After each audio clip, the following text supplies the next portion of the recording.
Hello, my name's Kay, and in this session I'm going to talk about how you can deliver a really effective presentation. Now, the old adage holds true for presentations: first impressions count. So when you're giving a presentation, you should try and think about how you're going to present yourself. On a superficial level, think about what you're wearing. Dress appropriately, obviously. What you don't want to do is to detract from the message that you're trying to get across to your audience. Think about when you've heard other people talk. What was it about other people presenting that you most admired? Now, for me, I like listening to people who are interested in what they're talking about, who have a passion for what they're talking about. So it's a good idea if you try and convey some of that interest and passion for your subject. What you want to do is try and win over your audience. Let them see your personality and how strongly you feel about your topic. On the day of the presentation, try and arrive early. It's a good idea. That'll help settle the nerves a little bit. Then when you're standing up in front of your audience, try and maintain eye contact. Look straight at your audience. Another good idea is to smile at your audience.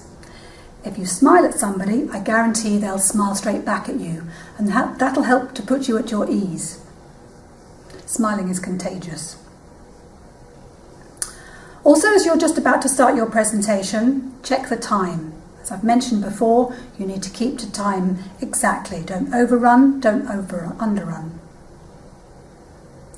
So when you start off your presentation, give a nice welcome to the audience and introduce yourself. That's a good way of settling yourself into the presentation. It's really easy to do that. And then tell your audience that you're going to be accepting questions at the end of your presentation. That'll prevent any interruptions and help you to maintain the flow of your discussion.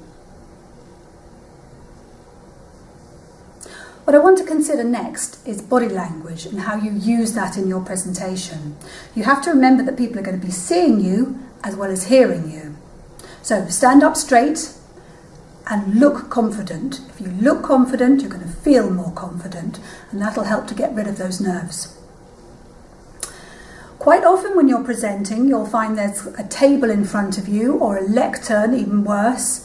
If you can, move those aside. You don't want anything between you and your audience. It's going to negate that relationship that you're trying to build up. So look straight out at your audience. If you're talking for perhaps more than 10 minutes, it's a good idea just to move around a little. That'll help keep your audience's attention. The next area I want to look at is gestures. Think about what you're going to be doing with your hands during the presentation.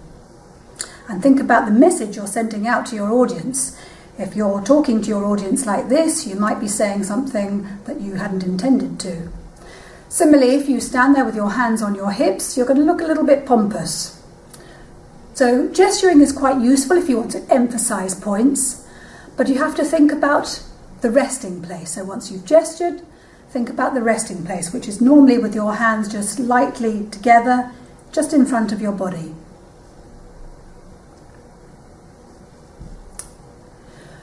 I also want to have a look at your voice. Your voice is a really useful weapon, obviously, in presentations. So think about how you're using it.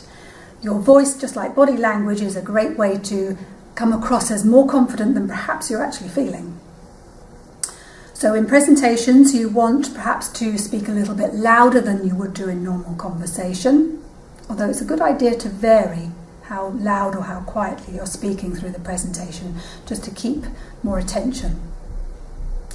Also, as a general rule, you should try and speak a little slower than perhaps you would in normal conversation. You want your audience to understand everything you're saying. But again, vary pace. And finally, you need to think about the power of the pause. If you have a key point that you want to make your point and then stop just briefly and allow your audience to digest the point, to take it in, to understand its significance. And finally, I want to mention about timing again. I've said this before, but through your practice, You should have got your timing spot on. Don't overrun, don't underrun. My final really important point is that your presentation should be said, not read. It's really boring watching somebody simply reading a script. So try and inject a bit of your personality, a bit of your passion into your presentation. It'll be much more interesting. So good luck with delivering your presentation. Further information is available on our website and through the Skills at Cumbria tab on Blackboard.